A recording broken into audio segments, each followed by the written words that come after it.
ಶ್ರೀ ಗುರು ರಾಘವೇಂದ್ರಾಯ ನಮಃ. ಎಲ್ಲರಿಗೂ ನಮಸ್ಕಾರ. ಬನ್ನಿ, ಈ ದಿನ ಏನು ಸಂದೇಶ ಇದೆ ಎಂದು ನೋಡೋಣ. ನಿಮ್ಮ ಜೀವನದಲ್ಲಿ ಹಣದ ಸಮಸ್ಯೆ ತುಂಬಾ ಕಾಡುತ್ತಿದೆಯೇ? ಯಾರು ಏನೇ ಹೇಳಿದರೂ ನಿಮ್ಮ ಮನಸ್ಸಿಗೆ ನೆಮ್ಮದಿ ಸಿಗುತ್ತಿಲ್ಲವಾ? ಹಾಗಾದರೆ ಇವತ್ತು ಸ್ವತಃ ರಾಯರವರೇ ನಿಮಗೆ ಒಂದು ವಿಶೇಷ ಸಂದೇಶ ಕಳುಹಿಸಿದ್ದಾರೆ. ಈ ವಿಡಿಯೋವನ್ನು ಪೂರ್ತಿಯಾಗಿ ನೋಡಿ. ನಿಮ್ಮ ಕಷ್ಟಗಳೆಲ್ಲವೂ ಹಿಂದೆ ದೂರವಾಗುತ್ತವೆ. ಮಗುವೇ, ನೀನು ಎಲ್ಲರ ಜೊತೆ ಚೆನ್ನಾಗಿರಬೇಕು, ಒಳ್ಳೆಯ ರೀತಿಯಾಗಿ ಬದುಕಬೇಕು ಎಂದು ಪ್ರಯತ್ನಿಸುತ್ತಿರುವಾಗ ನಿನಗೆ ಕೆಲವು ಜನರು ಖಂಡಿತವಾಗಿಯೂ ಸಿಗುತ್ತಾರೆ. ಅವರು ನೀನು ನೆಮ್ಮದಿಯಿಂದ ಇರುವುದು ಬಯಸುವುದಿಲ್ಲ. ನಿನ್ನ ಸಂಬಂಧಗಳು ಚೆನ್ನಾಗಿರಬಾರದು, ನೀನು ಸಂತೋಷವಾಗಿ ಇರಬಾರದು ಎಂದು ಅವರು ಅಂದುಕೊಳ್ಳುತ್ತಾರೆ. ಆದರೆ ಜೀವನದ ಒಂದು ನಿರ್ದಿಷ್ಟ ವಯಸ್ಸಿಗೆ ಬಂದ ನಂತರ ಮನೆಯವರಾಗಲಿ ಅಥವಾ ಹೊರಗಿನವರಾಗಲಿ ಯಾರು ಏನೇ ಹೇಳಿದರೂ ಅದೆಲ್ಲವೂ ಅವರವರ ವೈಯಕ್ತಿಕ ಅಭಿಪ್ರಾಯ ಮತ್ತು ಸಲಹೆಗಳಾಗಿರುತ್ತವೆ ಅಷ್ಟೇ. ಆದರೆ ನೀನು ಮಾತ್ರ ನಿನ್ನ ಸ್ವಂತ ಬುದ್ಧಿಯಿಂದ ಆಲೋಚಿಸಿ ಮುನ್ನಡೆಯಬೇಕು. ನಿನಗೆ ಎಲ್ಲಿ ಹೇಗೆ ಇರಬೇಕು ಅನ್ನಿಸುತ್ತದೆಯೋ, ಯಾವ ಸಂಬಂಧಗಳನ್ನು ಹೇಗೆ ಉಳಿಸಿಕೊಳ್ಳಬೇಕು ಎಂದುಕೊಳ್ಳುತ್ತೀಯೋ ಆ ಸಂಬಂಧವನ್ನು ಅದೇ ಗೌರವದ ರೀತಿಯಲ್ಲಿ ನಿಭಾಯಿಸು. ಮನೆಯಲ್ಲಿ ಎಲ್ಲರೊಂದಿಗೂ ಅತ್ಯಂತ ಪ್ರೀತಿಯಿಂದ ಉತ್ತಮ ಕುಟುಂಬದಂತೆ ಬಾಳು.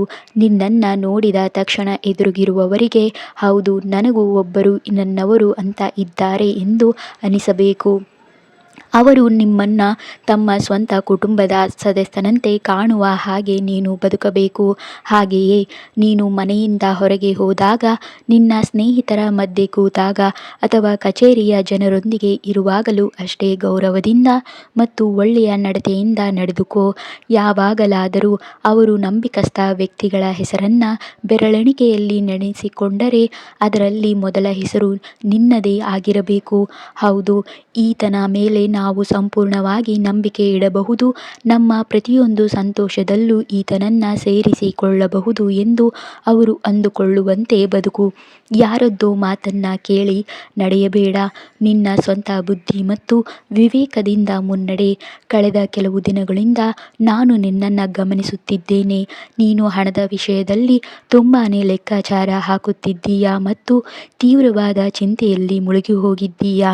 ನೀನು ಇಷ್ಟೊಂದು ಮಾನಸಿಕ ಒತ್ತಡದಲ್ಲಿ ಮುಳುಗುತ್ತಿರುವುದನ್ನು ನೋಡಿ ನನಗೆ ಒಂಚೂರು ಇಷ್ಟವಾಗುತ್ತಿಲ್ಲ. ನನ್ನ ಮನಸ್ಸಿಗೆ ಬೇಸರವಾಗುತ್ತಿದೆ. ನಿನಗೆ ಹಣದ ಸಮಸ್ಯೆ ಅಷ್ಟೊಂದು ಹೆಚ್ಚಾಗಿ ಬಾಧಿಸುತ್ತಿದ್ದರೆ ನಾನು ಹೇಳುವ ಈ ಒಂದು ಮಂತ್ರವನ್ನು ಕೇಳು. ಶ್ರೀ ಗುರು ರಾಘವೇಂದ್ರಾಯ ನಮಃ ಎಂದು 7 ದಿನಗಳ ಕಾಲ ನನ್ನ ಮಂತ್ರವನ್ನು ಜಪಿಸು. ಒಂದು ವೇಳೆ ಅದು ನಿನಗೆ ಇಷ್ಟ ಅನಿಸಿದರೆ ಅಥವಾ ನಿನಗೆ ಈಗ ಅದನ್ನು ಮಾಡಲು ಸಾಧ್ಯವಾಗದಿದ್ದರೆ ಕನಿಷ್ಠ ಪಕ್ಷ ನನ್ನ ಸನ್ನಿಧಿಗೆ ಬಾ. ಇವೆರಡರಲ್ಲಿ ನಿನಗೆ ಯಾವುದು ಸಾಧ್ಯವೋ ಆ ಒಂದು ಕೆಲಸವನ್ನು ಮಾಡು. ಪೂಜೆ ಮಾಡುವಾಗ ನನಗೆ ಇಷ್ಟೇ ಹಣ ಬೇಕು ಎಂದು ಬೇಡಬೇಡ. ನಿನ್ನ ಕಷ್ಟಗಳೇನು ಎಂಬುದು ನನಗೆ ಈಗಾಗಲೇ ತಿಳಿದಿದೆ. ನೀನು ಕೇವಲ ಇದೊಂದನ್ನೇ ಮನಸ್ಸಿನಲ್ಲಿಟ್ಟುಕೊಂಡು ಓದು. ನನ್ನ ಹಣಕಾಸಿನ ಈ ತಳಮಳ ಚಿಂತೆಗಳೆಲ್ಲ ದೂರವಾಗಲಿ, ನನ್ನ ಮನಸ್ಸಿಗೆ ಶಾಂತಿ ಸಿಗಲಿ ಎಂದು ಮಾತ್ರ ಪ್ರಾರ್ಥಿಸು. ನಿನ್ನ ಮನಸ್ಸು ಪ್ರಶಾಂತವಾಗಿರಲಿ ಎಂಬ ಆಶಯದೊಂದಿಗೆ ಪೂಜೆಯನ್ನು ಮಾಡು. ಹಣದ ಬಗ್ಗೆ ಅತಿಯಾಗಿ ಯೋಚಿಸಿ ತಲೆ ಕೆಡಿಸಿಕೊಳ್ಳಬೇಡ.